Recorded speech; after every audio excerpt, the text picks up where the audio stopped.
What's up guys, in this video I'm going to show you how you can build a simple content repurposing system that takes one YouTube video and turns it into 10 ready to post Instagram Reels and Stories. So I'm going to show you step by step how you can implement this, and I'm also going to provide a bunch of free templates that you can use to easily deploy this and get it up and running as fast as possible. Okay, so without further ado, let's get started.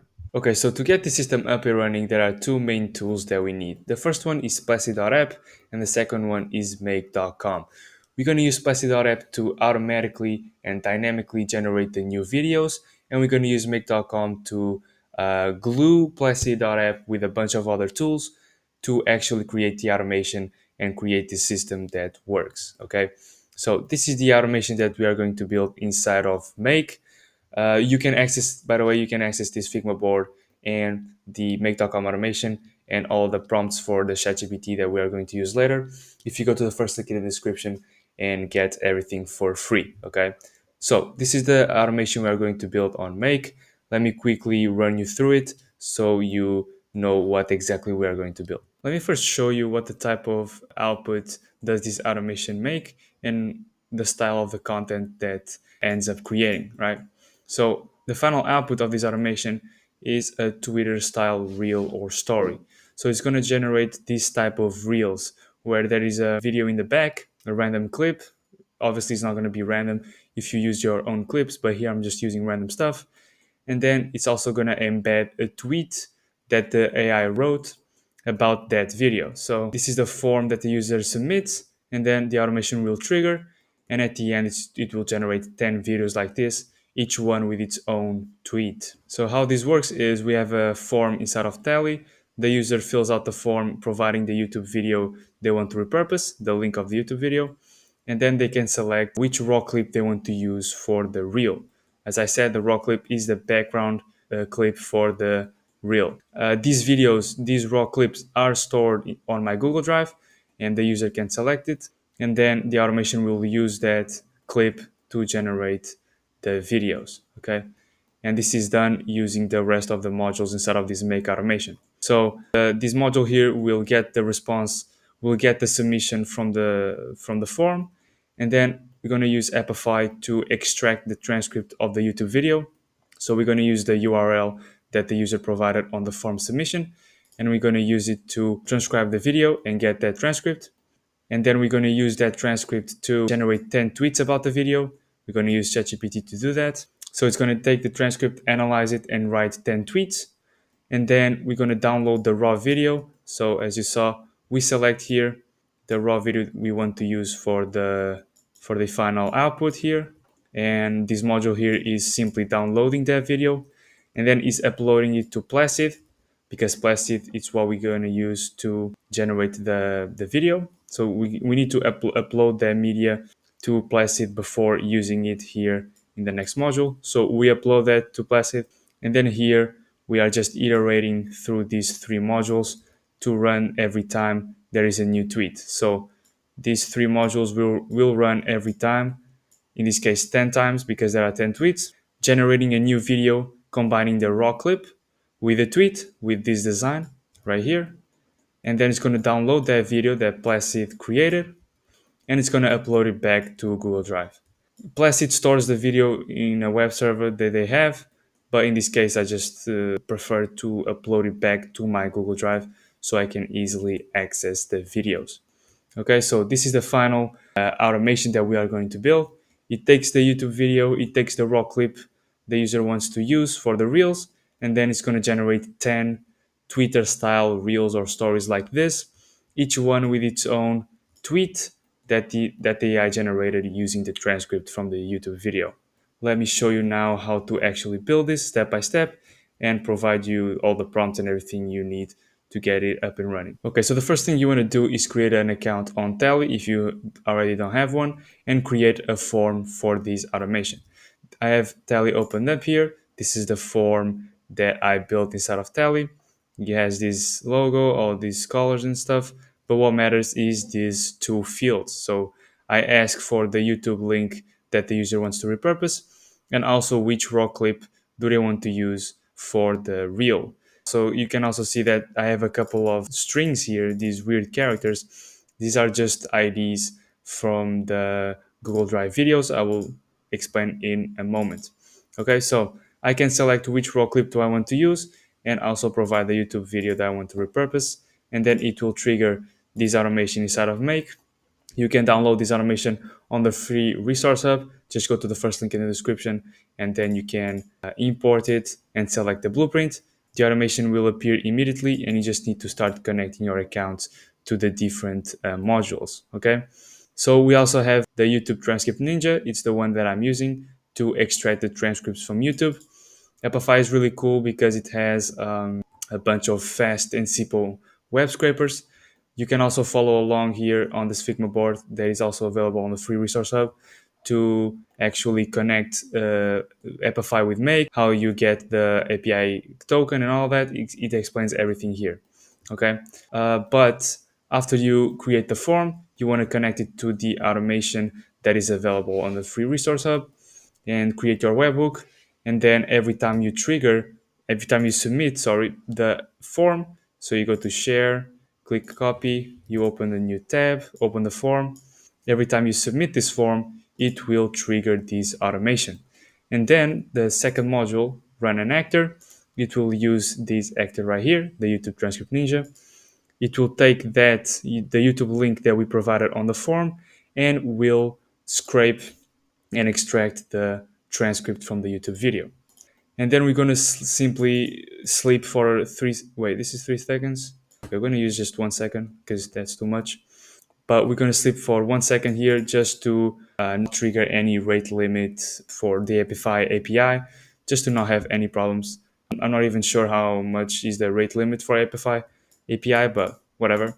And then we're going to use another Epify module to get the results from these actor run. So when you run this module here, the transcript from the YouTube that we got, it will not appear here. So this module does not return the transcript. We need to use another one called get dataset items. You can get it right here, get this dataset items. We're going to use the dataset ID from this module, and we're going to return, and we're going to get the results from this run, right? Then we're going to use OpenAI to generate those 10 tweets. You can obviously change the prompt to generate 3 tweets if you like, or 5, or just 1 tweet. You can copy these prompts again on the Figma board. Just open it up, go to the OpenAI section, and you can copy and paste the prompts. There are also links here for you to follow if you want to add credits to your OpenAI account, and if you also want to know how to connect your OpenAI account to Make. The model I'm using here for ChatGPT is a 4.0, and these are the prompts. I'm just asking ChatGPT to generate 10 tweets in this format, which is JSON. It's going to create this array with all of the tweets inside. That will facilitate a lot when we are using the tweets inside of the rest of the modules. Okay, that's why we use JSON as the response format we want the OpenAI module to return. Okay, so we tell ChatGPT to return this JSON object. We give it an example as well, just so it knows. And then I gave it a bunch of examples of tweets, of good tweets that it can take inspiration from. I think these tweets are from Ormozy, Iman Gadzi, and some other guy. I don't remember. But yeah, I got 4 here, or 5, I don't know, 4. You can add one more if you want, and you can also change it to whatever tweet you would like. So I'm saying these are examples of well-crafted outputs. Carefully analyze them and use these examples as a guide to generate tweets from the transcript. Then here, finally, I'm telling to transform the following YouTube video transcript into 10 tweets, following the JSON format mentioned. This JSON format is obviously this one right here. I'm just reinforcing that. And then I'm saying important, follow the type of structure from the examples. Twitter post must use simple language, short sentences, and new lines/paragraphs for every new phrase to improve readability, and should never feel like they were generated by AI. No hashtags and emojis. And then here we have the variable transcript that we got from the get dataset items. And then here on the response format, we select JSON object so that this module returns the JSON variable and parses the JSON. So it's really effective for the rest of the modules. We don't have to use an additional JSON module here to process that. This module will do that for us. Okay, so that's why we have that's why we have, let's just load. That's why we have the response format as JSON object and the parse JSON response to true.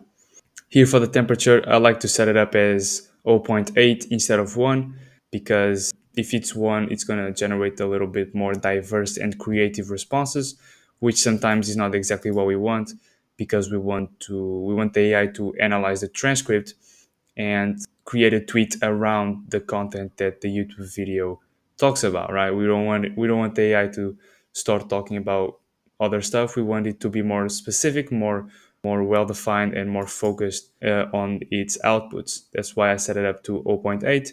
You can mess around with it and see which number works best for your use case.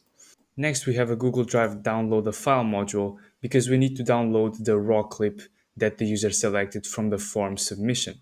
So if you remember, here on the form, we got the options. We have the text for which clip the user wants to select, and then we also have a weird string right here on the side.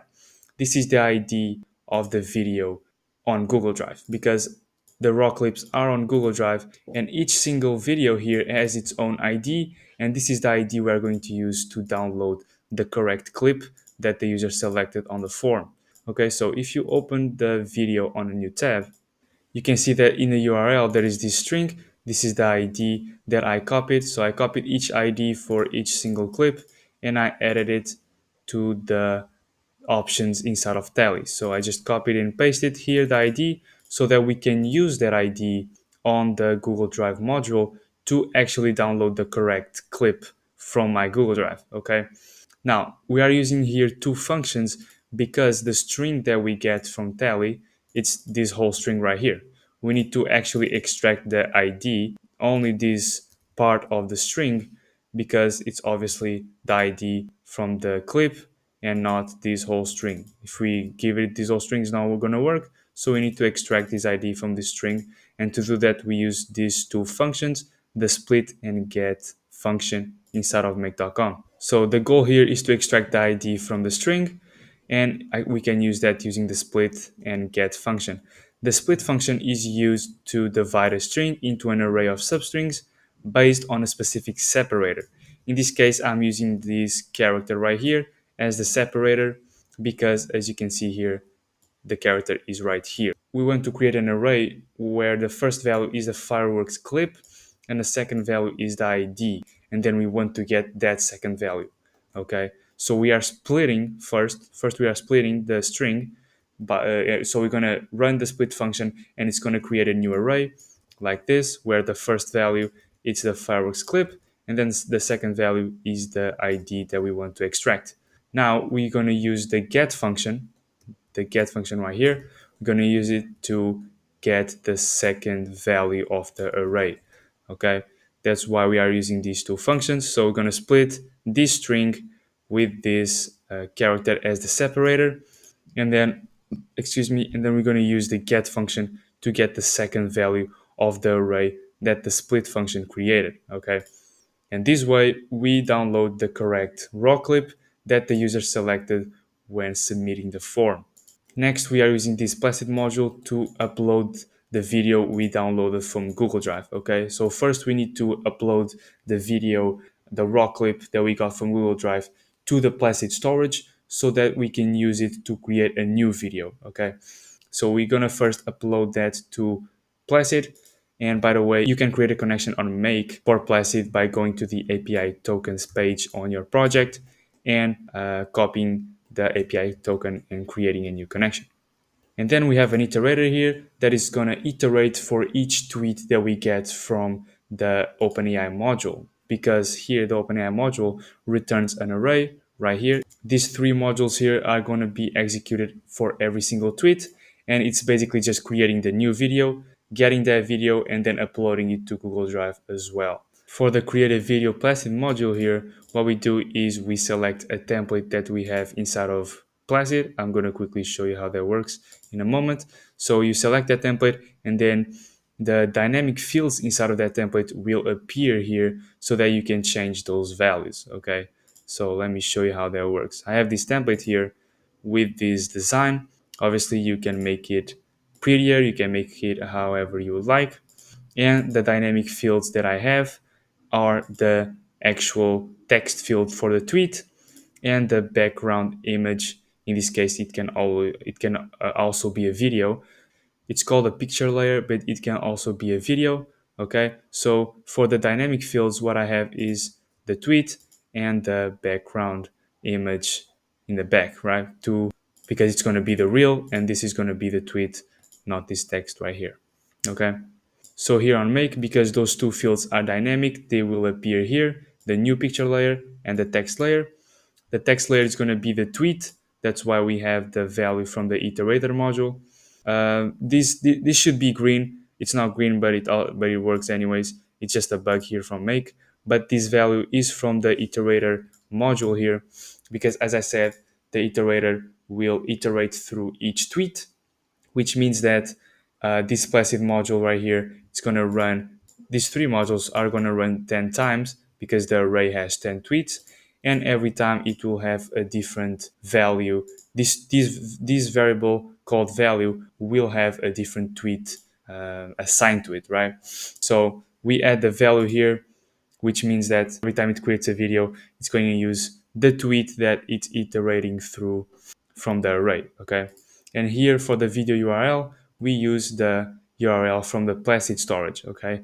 That's why we need to upload the media first so that we can use the storage URL here with the create a video module, okay? And that's going to create the video, and then we're going to use the video URL we get from this module to get that file and then upload it back to Google Drive to a different folder, which is the IG Reels, and then the videos will appear like this on the folder, just for easy access of the videos. But you can just open the URL that Placid gives you and download it there. But I prefer to download it, to upload it to Google Drive, okay? So this is the full automation. It's pretty simple. You can set it up easily by just importing the automation from the Resource Hub.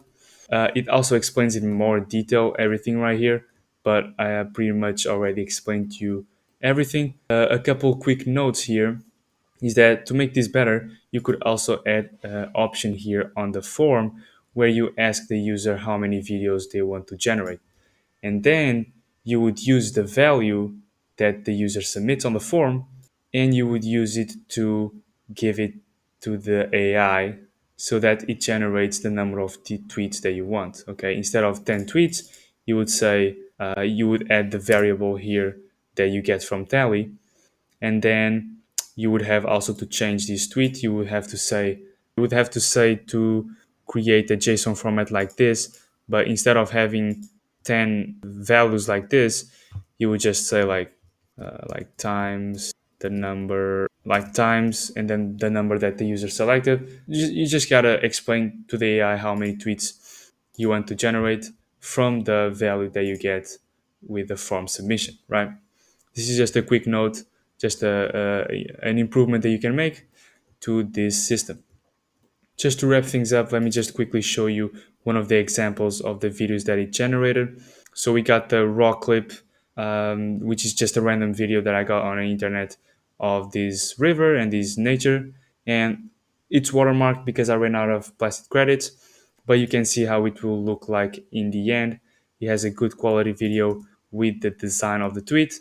You can obviously design it as you would like inside of the Placid template, but this is how it will look like, and it will generate as many reels as you would like about the content from the YouTube video. So it's going to analyze the YouTube video, it's going to create a bunch of tweets, and then it's going to embed those tweets into those videos, creating these reels or stories for your Instagram. If you have any questions about the implementation of the system, just let them down below on the comments and I will try to help you out. But this is it. If you want access to this Figma board and all the prompts, you can just copy and paste. And also the automation on the blueprint for the automation on make.com. Just go to the first link in the description. You can get everything for free there. Okay. Thanks for watching, guys. And I see you in the next one.